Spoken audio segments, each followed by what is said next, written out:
यावर्षी हंगाम 2023-24 मध्ये खरीप हंगामामध्ये जवळपास भंडारा गोंदिया जिल्ह्यांतर्गत एकंदरीत आदिवासी हितकारी सहकारी संस्थाच्या माध्यमातून 7,54,000 क्विंटलच्या वर खरेदी करण्यात आलेले आहे आणि हे सर्व माल संस्थेच्या गोडाऊनमध्ये काही भाग आणि उघड्यावर पडलेला आहे।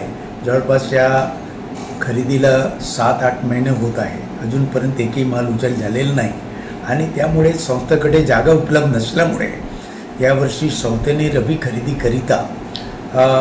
करता त्यांच्याकडे जागा नसल्यामुळे त्यांनी खरेदी केली नाही। परंतु शेतकऱ्यांचे काही मागणी आणि अडचणी पाहता उशिरा यावर्षी 5-7 खरेदी केंद्र रबीचे खरेदी केंद्र सुरू करण्यात आले।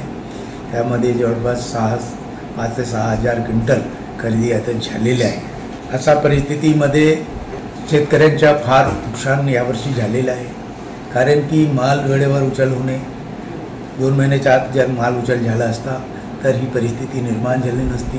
महामंडळाच्या वतीने अनेकदा वारंवार शासनाला आम्ही मागणी करतो की माल उचलण्याची प्रक्रिया लवकरात करावी, जेणेकरून हे संपूर्ण माल उचल होऊन संस्था व्यतिरिवर येणारे जे घटतुटे आहे ते घटतूट थांबेल आणि जे शासनाचे मोठ्या प्रमाणावर जर नुकसान होते पावसामुळे किंवा इतर कारणामुळे घटतुटीमुळे ते नुकसान होणार नाही। तरी पण शासनाने आजपर्यंत कुठलेही लक्ष दिले नाही, अजूनपर्यंत याच्यावर कोणत्याही प्रकारची प्रक्रिया झाली नाही।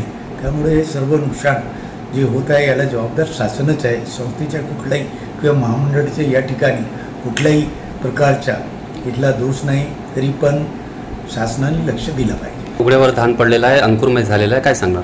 पावसामुळे जे निर्माण होते, वादळी पाऊस येत आहे, त्यामुळे ताटपत्री झाडले राहतात, ताटपत्री उठतात, त्याच्यात पाणी जातो, त्यामुळे अनेक काही ठिकाणी संस्थेवर ते धान ओला झाला आणि त्यामध्ये काही अंकुरित आले असते, अशा पद्धतीच्या काही भागात झालेलं आहे। तरी पण महामंडळ याकडे लक्ष देऊन त्यांना व्यवस्था करण्याची प्रयत्न करतात। या संदर्भात शासनाला आम्ही नेहमी माहिती कळत असतो। या सर्व माल प्रक्रियेला शासन अन्न पुरवठा विभागाकडून माननीय जिल्हाधिकारी यांना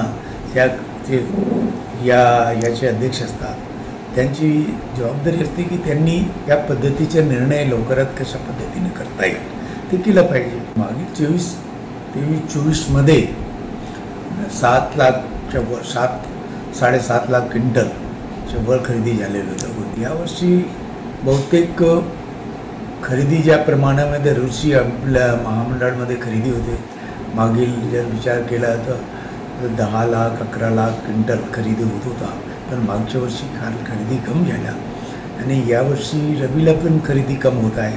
अधिकांश माल खरेदी केंद्र सुरू न झाल्यामुळे व्यापाऱ्याकडे विकल्या गेल्या, त्याच्यात शेतकऱ्यांचे फार नुकसान झाले। महामंडळाला आमचंच फक्त महामंडळ शेतकऱ्यांच्या हिताच्या दृष्टिकोनातून शासनाच्या निर्देशाप्रमाणे ज्या पद्धतीनं अभिकर्ता म्हणून शासनाने ज्या नियुक्त केल्या आहे महामंडळाला, त्या पद्धतीनं आम्ही काम करत असतो महामंडळ। पण अधिकांश जे काही निर्णय घ्यायचे असते ते शासनाचे असतात।